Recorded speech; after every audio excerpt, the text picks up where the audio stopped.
अस्सलाम वालेकुम। आज का जो टॉपिक पढ़ेंगे वो है जीआईटी फार्माकोलॉजी।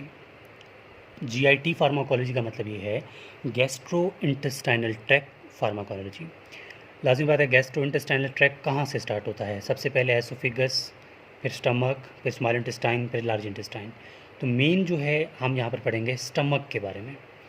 तो आज का जो टॉपिक होगा वो पेप्टिक अल्सर के बारे में होगा।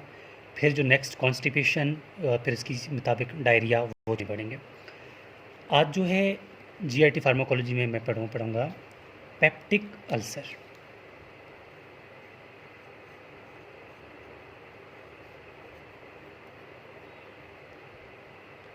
पेप्टिक अल्सर का मतलब ये है कि स्टमक जो है उसके अंदर कुछ चीज़ों का इम्बैलेंस होना। मिसाल के तौर पर अगर मैं कोई चीज़ खा रहा हूँ, वो मेरे स्टमक को डिस्ट्रॉय कर रहा है, तो स्टमक के अंदर ऐसा कुछ ज़रूर होगा जो कि जो चीज़ डिस्ट्रॉय करने आया है उसके अगेंस्ट होगा। ताकि यही तो नेचर है ना, अगर हम स्टमक के अंदर कोई एसिड मतलब जो HCl पैदा हो रहा है उसके अगेंस्ट भी कुछ ना कुछ ज़रूर होगा। पहले तो इसको डिफ़ाइन करते हैं, फिर वो चीज़ें देखते हैं। पेप्टिक अल्सर, इसकी जो डेफिनेशन है वो है imbalance between aggressive and defence factors. मतलब इम्बैलेंस मतलब इनके दरमियान जो एग्रेसिव फैक्टर्स और डिफेंस मैकर जो फैक्टर्स हैं, इनके दरमियान कुछ इम्बैलेंस हो जाए। एग्रेसिव फैक्टर्स वो हैं जो कि स्टमक को ख़राब कर रहे हैं, मतलब स्टमक के जो वाल हैं उनको डिस्ट्रॉय कर रहे हैं, एसिडिटी को इंक्रीज़ कर रहे हैं। डिफेंस फैक्टर्स वो हैं जो कि जो एसिडिटी को काज कर रहे हैं वो उनके अगेंस्ट हो जाए, ताकि वो चीज़ें बैलेंस रहें और चीज़ें स्टमक जो है वो वेल अपना काम जो है परफॉर्म कर सके। स्टमक की प्रॉब्लम तभी होती है जब एग्रेसिव और डिफेंसिव फैक्टर्स में इम्बैलेंस से आ जाए। ठीक है, अब जो है देखते हैं कि एग्रेसिव फैक्टर्स कौन से हैं। एग्रेसिव फैक्टर्स, एग्रेसिव का फैक्टर मतलब ये है कि इन चीज़ों की वजह से स्टमक में एसिडिटी इंक्रीज़ होता है। सबसे पहले है HCl, हाइड्रोक्लोरिक एसिड।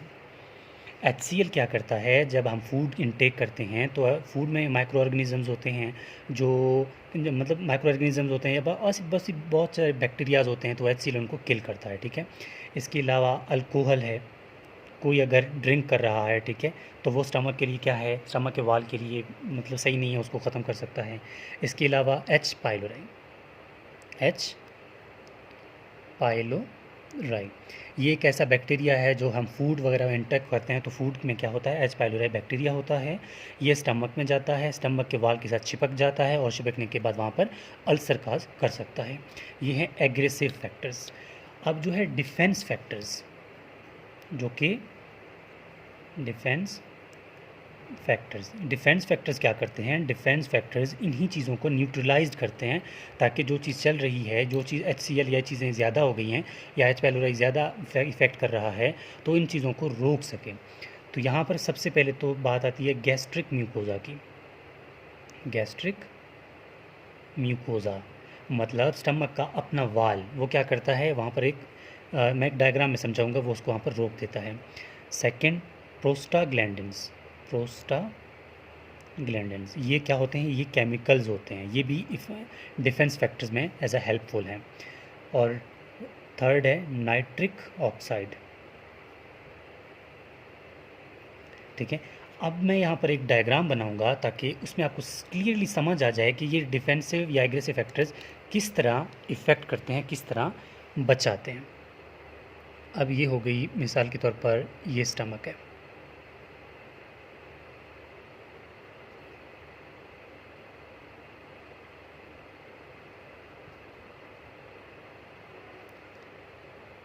ठीक हो गया। अब ये जो है वो एसोफेगस है, ये स्टमक है, यहाँ से स्टार्ट होती है डुोडेनम वगैरह। अब नॉर्मली होता क्या है कि स्टमक के अंदर HCl भी बनता है पैरेटल सेल से, और इसके अंदर इंजाइम भी मौजूद हैं लाइक पेप्सिन। स्टमक के अंदर ये इंजाइम और ये HCl क्या करते हैं, ये प्रोटीन की ब्रेक डाउन करते हैं, ठीक है, क्या करते हैं, प्रोटीन की ब्रेक डाउन करते हैं। अब स्टमक का जो वाल है ना इटसेल्फ, ये जो स्टमक की दीवारें हैं ना, वाल है, ये भी तो प्रोटीन से मिल के बने हुए हैं। तो सवाल ये पैदा होता है कि पेप्सिन और HCl फूड वाले प्रोटीन को तो मतलब डाइजेस्ट कर रहे हैं, पर इनके वाल को क्यों डाइजेस्ट नहीं कर रहे हैं? क्योंकि यहाँ पर एक म्यूकस लेयर होती है, ठीक है, यहाँ पर एक म्यूकस लेयर होती है जो कि स्टमक के वाल को टच होने से या HCl और पेप्सिन को टच होने से रोक देती है, ठीक है। अगर वो भी आ जाए तो, ठीक है, मिसाल के तौर पर ये स्टमक का वाल है, ठीक है, ये स्टमक का वाल है, ये वो लेयर है, म्यूकस लेयर। अब जो है कोई HCl आ जाएगा तो इसको टकराने के बाद पीछे जाएगा, वो इसको आगे नहीं, आगे ये जो प्रोटीन लेयर है ना उसको नहीं खा सकता है, ठीक है, वो आ जाएगा टकरा के वापस जाएगा। तो इसीलिए यहाँ पर ये मतलब जो म्यूकस, ये म्यूकोज़ा है, ठीक है, ये क्या है, डिफेंसिव मैकेनिज्म में आ गया है। अब जो एग्रेसिव फैक्टर क्या थे, वो पेप्सिन और HCl, जो कि मैंने यहाँ पर लिखा था, ठीक है, ये एग्रेसिव फैक्टर्स हैं जो कि तोड़ने आते हैं, ये बचाने आता है। अब होता क्या है कि कुछ भी ऐसा कंडीशन होता है जिसमें काजेज़, पहले मैं काजेज़ बता दूं कि काजेज़ क्या हैं, किसकी, पेप्टिक अल्सर की, काजेज़ ऑफ पेप्टिक अल्सर। मतलब ये है कि अगर हमने कोई स्पाइसी फूड लिया, ठीक है, स्पाइसी फूड, या हमें कोई स्ट्रेस है, स्ट्रेस के बिना पर भी क्या होता है, कुछ केमिकल्स पैदा होते हैं, ठीक है, वो क्या करते हैं, ये जाके स्टमक को ख़राब कर सकते हैं, मतलब उनकी वाल को तोड़ सकते हैं। और H. पाइलोरी, ये भी इसका काज है। फोर्थ एनसेड, एनसेड क्या होते हैं, ये कुछ ड्रग्स हैं, नॉन स्टीरॉयड इन्फ्लेमेटरी ड्रग्स जो होते हैं ना, वो क्या करते हैं, non steroid anti inflammatory drugs, ये क्या करते हैं, ये अगर हाई डोज में लिया जाए, मतलब बार बार एक शख्स जो है वो एनसेड को खा रहा है, जिसमें आता है आइबोप्रोफिन, ठीक है, इनमें एस्पिरिन है, या फिर इसमें आइबोप्रोफिन है जिसमें ब्रोफिन के नाम से आता है, आइबोब्रोफिन। इनको अगर एक शख्स हाई डोज में खा रहा है तो इसकी वजह से भी स्टमक में इफ़ेक्ट पड़ सकता है, ठीक है। तो अभी अगर हमने ये चीज़ें ली हैं, मतलब स्पाइसी फूड लिया या बार बार ये खा रहे हैं या फिर स्ट्रेस है, तो इसकी वजह से क्या होगा, एक अल्सर काज होगा, मतलब स्टमक की जो दीवार है ना वो थोड़ा लेयर टूट जाएगा, म्यूकस का लेयर थोड़ा टूट जाएगा, तो एक अल्सर पैदा होगा। अल्सर का मतलब ज़ख़म, एक ज़ख़म होगा स्टमक में, वो कहीं पर भी हो सकता है, ठीक है। वो अगर ज़ख़म होता है तब क्या होता है कि HCl प्रेजेंट है, HCl क्या करेगा, अभी HCl पहले तो इस म्यूकस मेम्ब्रेन इसको रोक रहा था, अब यहाँ पर ज़ख़म है अगर, तो क्या होगा, वो कुछ इस तरह का कंडीशन होगा। ये स्टमक है, ठीक है, ये वो म्यूकस लेयर है।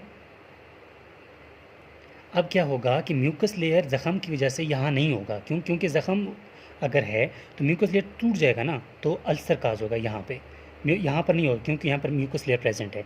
यहाँ पर HCl क्या करेगा, HCl आके दोबारा इस वाल को डिस्ट्रॉय करना स्टार्ट हो जाएगा, इस वाल को डिस्ट्रॉय करना स्टार्ट हो जाएगा, तो स्टमक के वाल पे इरिटेशन होगी, इन्फ्लेमेशन होगा और ज़ख़म पैदा होगा, जिसकी वजह से स्टमक प्रॉब्लम्स होती हैं, स्टमक पेन होता है, ठीक है।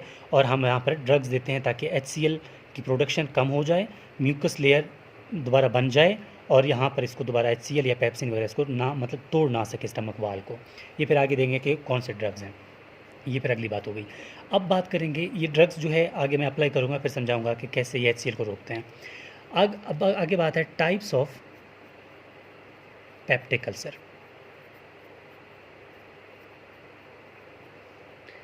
पेप्टिक अल्सर के दो टाइप्स हैं, एक है ड्यूडिनल पेप्टिक अल्सर, एक है गैस्ट्रिक। एक है ड्यूडिनल, एक है गैस्ट्रिक।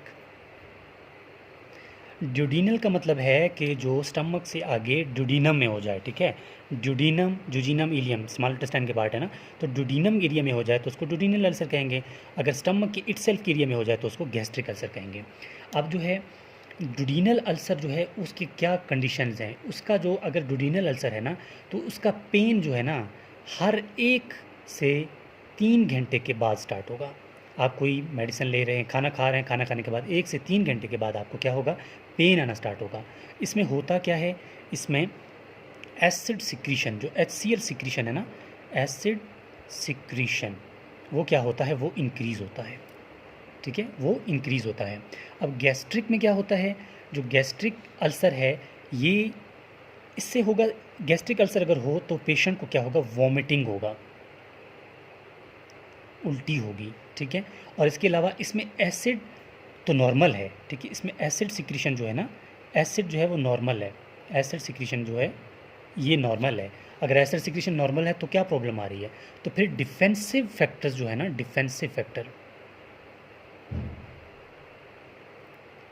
वो क्या होंगे, लो होंगे, उनमें प्रॉब्लम होगी। डिफेंसिव फैक्टर्स क्या थे, गैस्ट्रिक म्यूकोजा या नाइट्रिक ऑक्साइड, उनमें क्या होगा, उनमें प्रॉब्लम होगी, उनकी वजह से जो है आप कह सकते हैं कि जो अल्सर हो रही है वो गैस्ट्रिक अल्सर कहलाता है। अब एक एमसीक्यूज़ बेस पे एक मैं पॉइंट लिखूंगा यहाँ पे, उसको आपने देखना है कि जो हमारा गैस्ट्रिक है ना, या हमारा स्टमक जो है, ये डेली के बेस पे पर डे 2.5 लीटर, ठीक है, 2.5 लीटर क्या करता है, HCl प्रोड्यूस करता है पैराइटल सेल से, ठीक है। ये आपने जस्ट एक बात याद रखना है। अब जो हमने क्या देखा कि डुडिनल अल्सर में सिर्फ एसिड सिक्रीशन ज़्यादा होती है, गैस्ट्रिक में वोमिटिंग होती है, ना एसिड नॉर्मल है, यहाँ पर डिफेंसिव फैक्टर के प्रॉब्लम आ जाता है। यहाँ तक तो हमने ये चीज़ें देखी हैं। अब जो है हमने ये देखना है कि किस तरह जो ड्रग हम देंगे वो कौन से ड्रग होंगे और ये ड्रग आगे जाके क्या करेंगे। तो मैं अभी ड्रग की बात आगे यहाँ पर करूँगा। तो ड्रग जो है हम देंगे यहाँ पे, ड्रग्स, नॉर्मल फिजियोलॉजी तो आपको समझ आ गई है। ड्रग हम ऐसे देंगे कि जो क्या करेंगे, जो सिक्रीशन, एसिड की सिक्रीशन हो रही थी वो रुक जाए। पहले तो हम वो ड्रग देंगे। तो ड्रग पार्ट 1 में, नंबर 1 में मैं ये लिखूँगा, ऐसे ड्रग देंगे जो कि गैस्ट्रिक एसिड सिक्रीशन को क्या करें, इनहिबिट कर लें।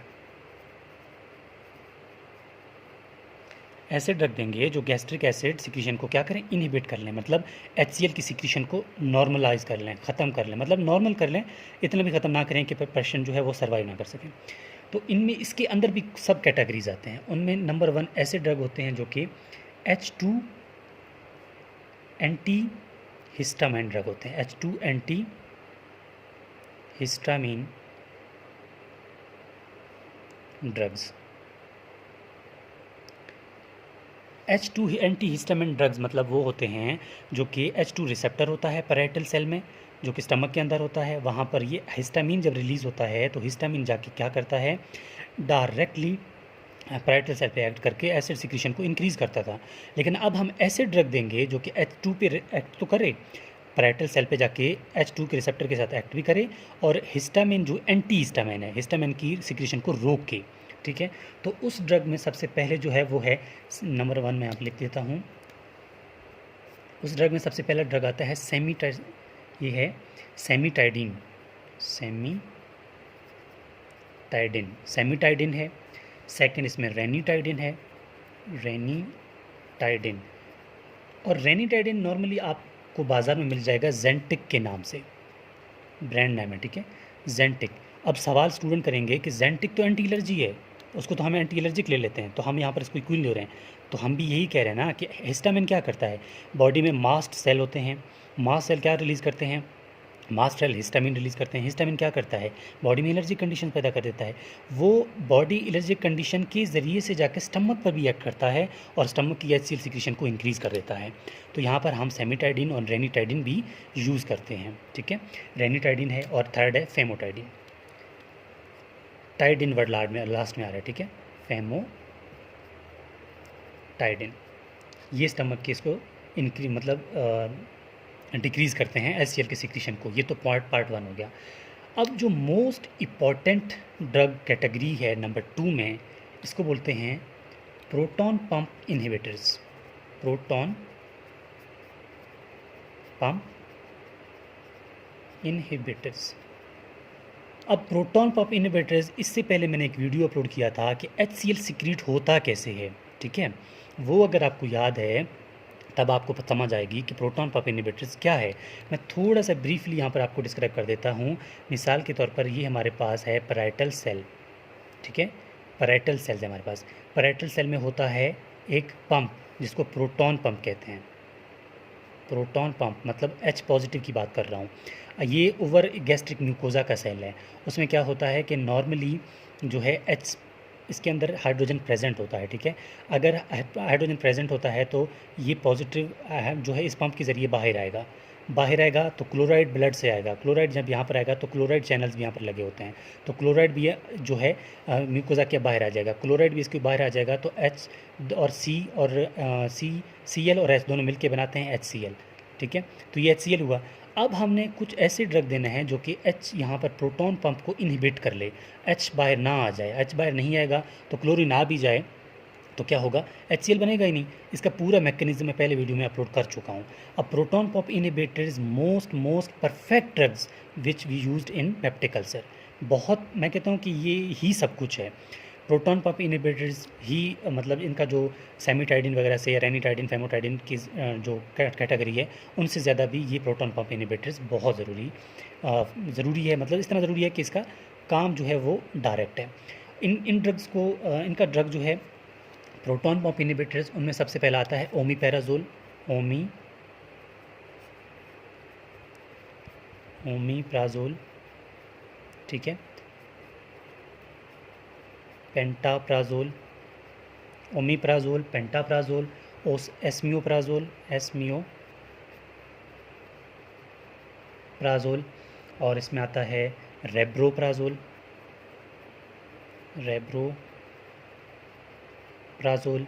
और इसमें एक और है लेंसोप्राजोल।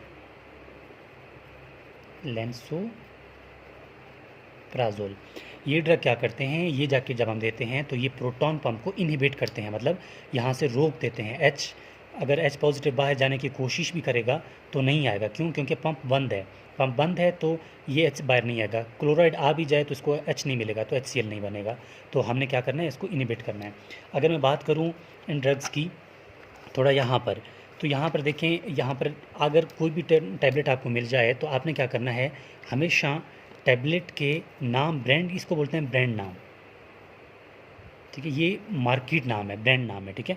लेकिन हमारा जो काम है वो है इस ड्रग से, इसके नीचे हमेशा आपको एक फार्मूला लिखा मिलेगा, ड्रग मिलेगा, इसका बोलते हैं ओमीप्राजोल। ये तो इसका नाम है ना ओमीप्राजोल, हमने भी ये लिखा ओमीप्राजोल।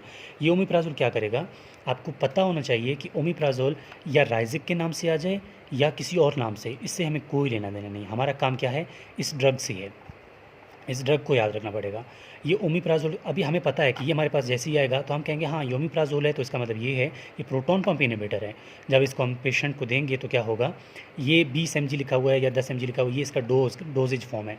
ये जाके डायरेक्टली प्रोटॉन पंप पे इनहिबिट करेगा, H बाहर नहीं आएगा। क्लोराइड आ भी जाए तो इसको H नहीं मिलेगा, तो HCl नहीं बनेगा, तो HCl डिक्रीज़ होगा, HCl की जो फॉर्मेशन है वो डिक्रीज़ होगा। तो एज अ रिज़ल्ट क्या होगा कि हमें पेप्टिक अल्सर से बच सकते हैं। और प्रोटॉन पंप इनहिबिटर्स जो हैं वो ही पेप्टिक अल्सर को ठीक करने के लिए बेहतरीन ट्रीटमेंट माना जाता है। तो ये ड्रग्स थे, ये मैंने जस्ट एक मेरे पास पड़ा हुआ था, मैंने कहा थोड़ा आप लोगों को दिखा देता हूँ। ये प्रोटॉन पंप इनहिबिटर्स हैं। इसके अलावा ये जो है हमने ये बात भी कर ली। अब एक बात और यहाँ पर बता दूँ कि ये जो प्रोटॉन पंप इनहिबिटर्स हैं ना, ये डायरेक्टली अपने फॉर्म में जाके एक्ट नहीं करते हैं। ये क्या करते हैं, सबसे पहले ये ड्रग्स, मिसाल के तौर पर ओमीप्राजोल की बात करूँ मैं, ओमीप्राजोल, ठीक है, ये जो है नेक्स्ट पार्ट में समझाता हूँ कि ये कैसे होता है, ठीक है। ये हमारा पार्ट 1 होगा, पार्ट 2 में अगले वीडियो में अपलोड करता हूँ।